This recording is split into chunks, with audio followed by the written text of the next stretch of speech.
시청자 여러분 안녕하십니까. 출발 성공 투자 후반부 이어갑니다. 온인주입니다. 안녕하세요. 이혜은입니다. 지난주 미증시는 분위기가 상당히 좋지 않았습니다. 이번 주엔 좀 힘을 내줄까요? 글로벌 원샷 보면서 함께 확인해 보시죠.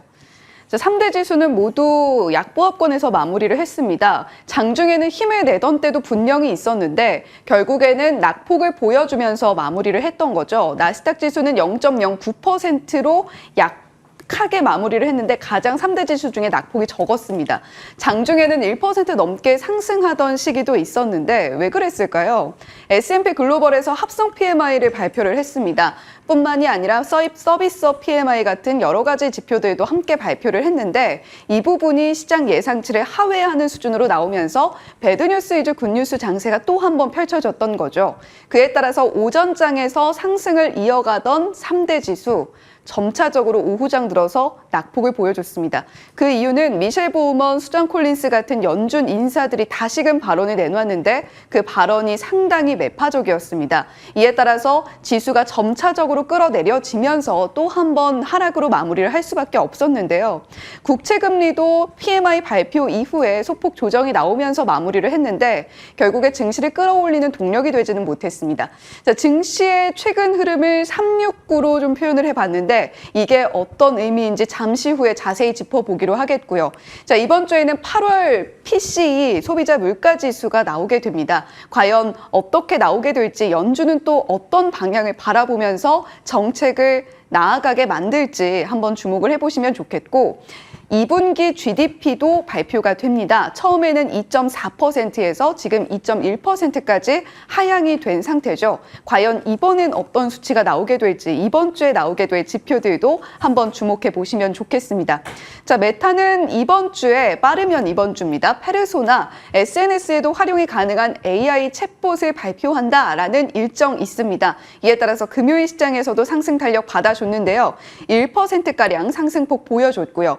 애플은 이제 우리나라는 10월 달에 발표가 되지만 애플은 아이폰 신작을 발표를 했습니다. 막상 열어보니까 오픈런 수준의 실제로 상당 부분 흥행이 되고 있다라는 이야기가 들려오면서 0.5%가량 상승폭을 보여줬습니다.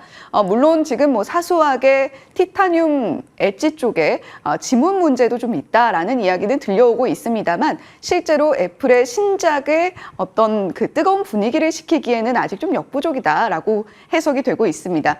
테슬라는 UAW 파업의 최대 수혜로 분류가 됐었죠. 그런데 중국발 판매 부진으로 인한 이익 감소에 대한 우려감이 주가를 끌어내렸습니다. 여기다가 UAW 파업의 최대 수혜가 테슬라가 맞냐라는 의구심도 함께 제기가 되고 있는 것 같아요. 이번 파업을 계기로 오히려 테슬라 공장에도 우리가 노조가 들어가야 된다라는 주장을 UAW 측에서 강력하게 하고 있고 이에 따라서 오히려 도요타가 웃고 있다라는 이야기가 이번엔 또 새로 나오고 있습니다. 도요타의 미국 내 공장에는 노조가 없고 앞으로도 들어설겠다라는 이런 이야기가 없기 때문에 테슬라가 지금 UAW 파업의 어떤 추이를 상당히 깊게 그리고 주시를 하고 있는 것 같습니다. 최악의 한 주를 보냈던 미증시였습니다. 제가 앞서서 369 말씀을 드렸는데 3주 연속 하락이고요. 6개월 만에 최악의 한 주를 보내고 있고 역시 9월이다라고 표현을 해볼 수가 있을 것 같습니다. 지금 S&P 글로벌 S&P 500을 기준으로 했을 때 9월의 마지막 11거래일 중에 10거래일은 연속적으로 하락이 나왔다라는 통계가 있다고 합니다. 지금 9월이 얼마 남지 않았다는 것이 차라리 다행일까요? 지난 금요일 시장의 모습입니다. 그리고 지난 한 주 동안의 퍼포먼스를 이렇게 정리를 해봤습니다. 지난 금요일 시장의 장세 자체는 아주 나쁘다라고 보여지긴 어려운데 한 주를 놓고 보게 되면 상당히 정말 힘든 한 주였구나라는 것을 느끼게 되죠. 다우존스 지수, 나스닥 지수, 그리고 S&P 500 지수의 일간, 주간, 월간 흐름을 한번 집계를 해봤습니다. 지난 금요일 시장이 차라리 나았다라고 보여지는 것이 한 주 동안 다우존스 지수는 2% 가까이, 그리고 나스닥과 S&P 500 지수 같은 경우는 3%가량의 낙폭을 보여줬고요. 월간으로 살펴봤을 때는 일이나 주간의 낙폭보다 3대 지수 모두 더 큰 낙폭을 보여주면서 마무리를 하고 있습니다. 자, 이번 9월이 빨리 지나갔으면 하는 바람 우리 증시에서도 많이들 갖고 계실 것 같은데 지금 미증시도 분위기가 비슷하게 흘러가고 있습니다. 자, 지금 시장의 공포 분위기가 더욱더 넓게 퍼지고 있습니다. 공포 탐욕 지수가 36까지 내려오면서 결국엔 피어로 넘어왔습니다. 지난해 이 시기와 비교를 하게 되면 지난해 이 시기에는 24로 극도로 공포스러운 분위기였다라고 표현이 됐는데 그보다는 좀 나은 수준이긴 합니다만 확실히 상반기에 비해서 공포 탐욕 지수 많이 내려간 분위기, 공포감이 상당히 올라간 분위기 감지가 되고 있습니다. 자, 월가 공포 지수라고 불리는 빅스 지수도 확실히 시장의 분위기를 나타내주고 있는데 현재 17 구간 지나고 있습니다. 그런데 울프 리서치에서 이번 주 안에 20포인트까지 도달할 수 있다라는 이야기 내놓고 있습니다. 그 이유로는 지금 여러 가지 미국 시장에 상존하고 있는 악재 때문인데 일단 첫 번째 악재는 연방정부의 셧다운 문제입니다. 10월 1일까지 지금 임시 예산이 확정이 돼야 되는데 아직까지 지지부진한 상황이고 실제로 셧다운에 돌입할 가능성 자체도 지난주만 해도 한 66% 정도였는데 의회 내에서도 88%에서 90% 넘게 점치고 있다고 합니다. 자, 그만큼 셧다운에 대한 압력 상당히 강한데 2011년에도 이 비슷한 상황이 연출이 됐었습니다. 그 당시에 빅스 지수 상당히 높았습니다. 45선이었는데 그에 비해서는 이번 셧다운 위기는 그렇게까지 큰 영향을 미치지 않을 수도 있다라는 이야기도 함께 나오고 있는 것은 체크 포인트 삼아 보시면 좋겠습니다. 자, 지금 미국 증시는 삼중고에 시달리고 있습니다. 고금리, 고유가, 고국채 수익률 이렇게 세 가지로 나눠 볼 수가 있을 것 같은데 파월 의장이 이번 주에 공식 일정에 돌입을 합니다. 29일 오전 5시 우리 시간으로인데 교육 당국자들과의 타운홀 미팅 형식이기 때문에 정책과 관련해서 중요한 이야기는 나오지 않을 수도 있다라는 점은 한번 기억하시면 좋겠고요. 고유가와 고국채 수익률 이번 주에는 어떻게 움직이게 될지도 한번 지켜보시면 좋겠습니다.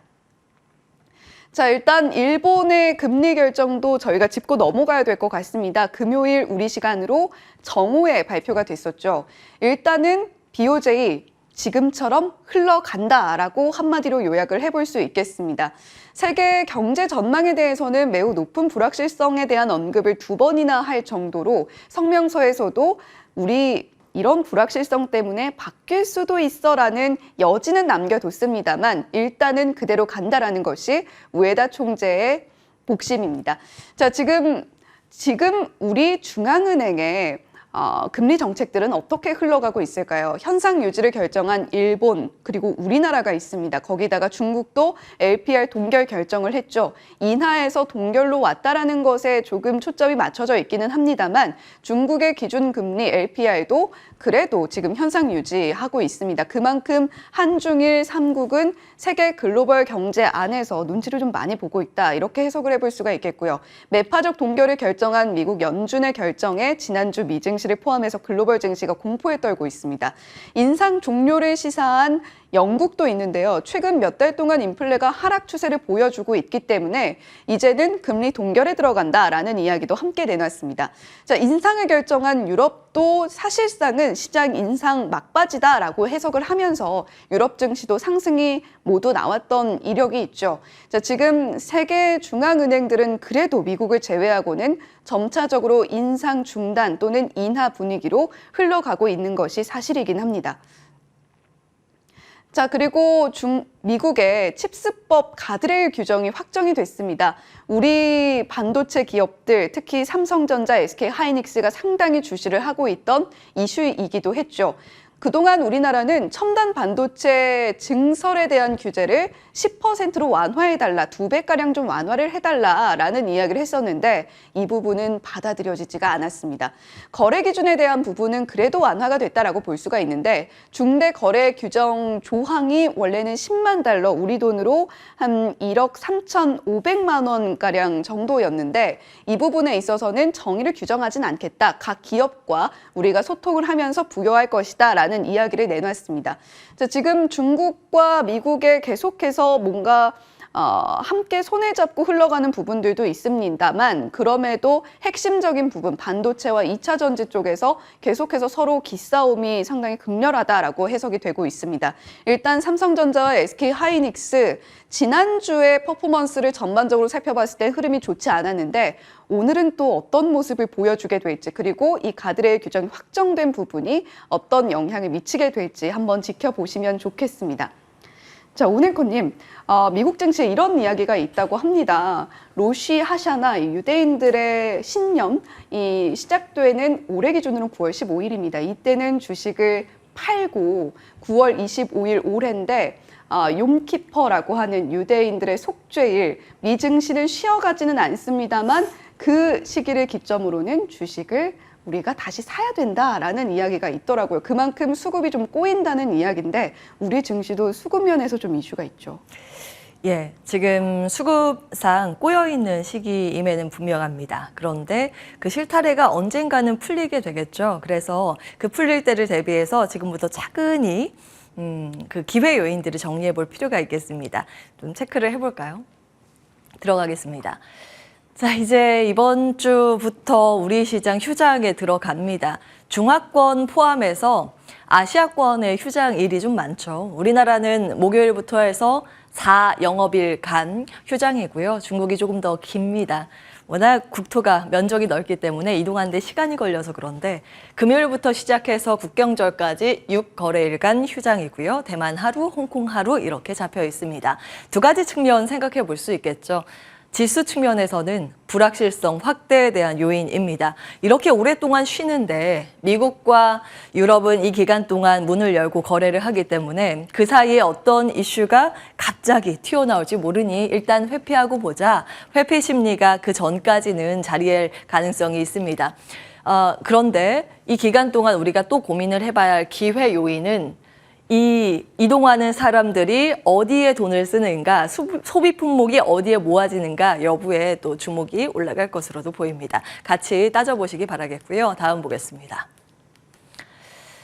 자, 그래서 우리가 휴장이 있기 때문에 이번 주하고 다음 주 2주간의 일정들을 미리 살펴보실 필요가 있어서 오늘은 그 부분을 준비해봤습니다. 토요일 이미 이제 중국의 항저우 아시안 게임 시작을 했고요. 이제 소비가 중국인 위주로 어느 쪽으로 모아지는지 여부가 이번 주 내내 관전 포인트가 되겠습니다. 특히 이 가운데 AI와 로봇 일정이 많이 집중이 돼 있다는 거 알고 계실 텐데 여기가 이제 형광펜으로 표시하면 좋을 것 같아요. 마이크로소프트가 AI 탑재한 윈도우 새 제품을 이제 출시할 예정입니다. 관련해서 시장에서 주목을 받는지 여부 보셔야겠고요. 로봇은 두산 로보틱스, 배정공고, 납부, 환불일입니다. 이 자금이 어느 쪽으로 갈 것인가, 다른 로봇 쪽으로 갈 것인가, 아니면 대기 자금으로 남아 있을지 여부 체크해 보시고. 이번 주 토요일에는 테슬라 AI 데이 개최 예정입니다. 도조 컴퓨터 관련해서 여러 가지 코멘트가 나오겠죠. 관련된 이슈들 주목받는지 보시고 이 가운데 숙제거리라고 해야 할까요? 악재가 될 가능성의 여지가 있는 쪽이 하나 있는데 바로 물가지수, 미국 쪽이죠. PC입니다. CPI보다 연준이 더 신뢰하는 이 물가지수죠. 여기에서 어떻게 나오는지에 따라서 시장의 물가의 경로와 금리 반응에 대해서 평가가 또 바뀔 수 있기 때문에 이 점 참고해 보셔야겠습니다. 우리 휴장 기간 동안 있어서 가장 이제 신경 쓰이는 부분이고요. 그 다음 주로 넘어가면 이번에 의외로 배터리 관련해서 긍정적인 포인트들이 많이 예정이 돼 있습니다. 그중에 하나가 1일에 리튬 관련 이슈, 포스코홀딩스 광양 수산화 리튬 2공장 준공 일정입니다. 관련해서 특히 이제 최근 들어서 2차 전지 조정을 받고 어느 정도의 저가 매수세가 유입되는데 이러한 저가 매수의 빌미가 될 수 있을지도 하나의 체크 포인트가 되겠습니다. 게임, 로봇 등 이슈, 특히 이제 로봇 이슈가 가장 크게 주목을 받고 있죠.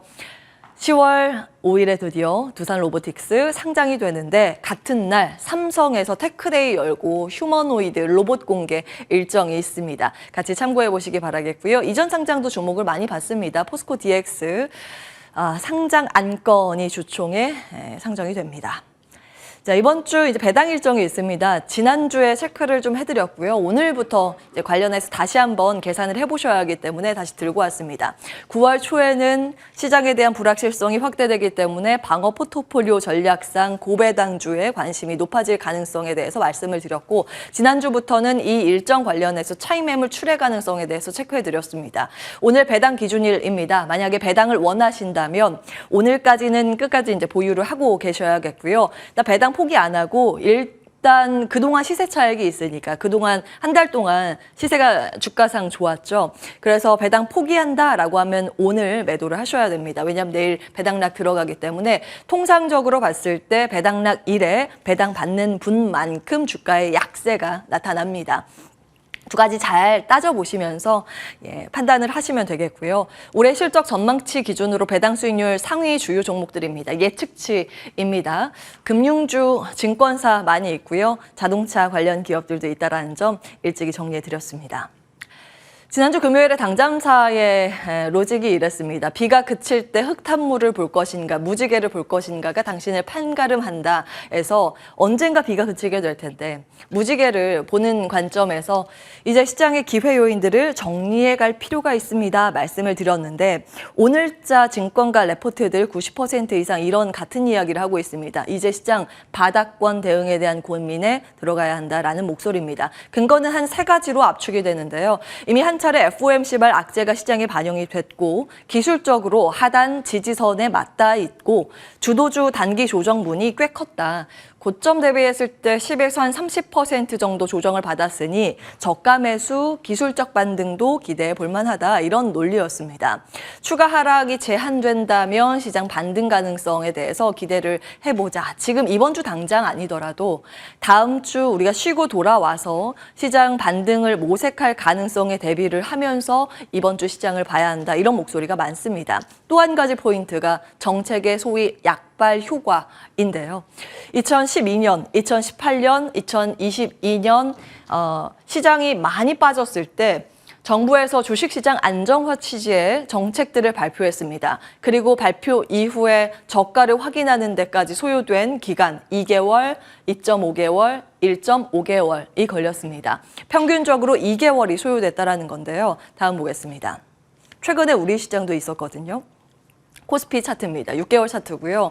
이때 굉장히 많이 시장 무너졌을 때 8월 달 이 당시에 우리나라도 이 시장 방어에 어느 정도 효과를 볼 수 있을 만한 대응 방안을 발표했습니다. 시장 안정화 대책 발표 당시에 3가지 정도 발표를 했었는데 인지세이나 대주주 지분 매도 규제, 신용자금 확대 그리고 바닥을 확인하기까지 앞서 통계치를 적용했을 때 2개월 정도 소요된다라는 관점에서 4분기 정도 저점 확인할 가능성이 높다라는 겁니다. 4분기라고 하면 10월부터 12월이 되겠죠. 곧 시장의 바닥은 확인해 갈 거라는 목소리가 높아지는 이유가 여기서 나옵니다.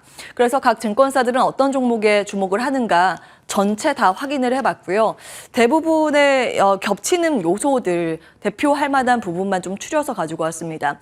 삼성증권을 포함해서 한 80% 이상의 증권사에서는 앞으로 중기적인 관점에서 반도체 빼놓을 수 없다라는 목소리 내고 있습니다. 반도체 이슈고요. 로봇, 소비, 삼성증권에서는 이렇게 꼽고 있습니다. 소비 같은 경우에는 미용 관련해서 헬스케어 기기 쪽이었고요. NH 같은 경우에는 1, 2, 3, 4 4가지 전략 이야기를 하고 있는데 매력도 측면에서는 1번에 가까울수록 높다라고 이야기를 하고 있습니다. 하반기 비중 확대 전략으로 반도체, 인터넷, 헬스케어 이야기를 하고 있고요. 자, 하나증권에서는 단기와 중장기 포트폴리오 2가지를 제시하고 있습니다. 단기적으로 이번 주 정도에 볼만한 쪽은 배당 인플레이션 관련해서 에너지 관련 섹터 같이 있고요. 밸류에이션 매력 부각입니다. 주가가 그동안 좀 꽤 많이 조정받았기 때문에 하이브 정도 괜찮아 보인다. 이런 의견이고 OLED도 복수의 증권사에서 추천주로 다루고 있습니다. 여기에선 덕산 네오룩스 등의 이제 소재 쪽에 조금 더 집중을 하고 있고요. 부국증권에서도 반도체 담고 있습니다. 가온칩스와 원익 IPS인데 원익 IPS는 파운드리 관련 기대감도 있지만 또 한편으로는 OLED 디스플레이 쪽에 관련 코멘트도 담고 있다는 점 같이 참고해 보시면 되겠습니다. 당잠사였습니다.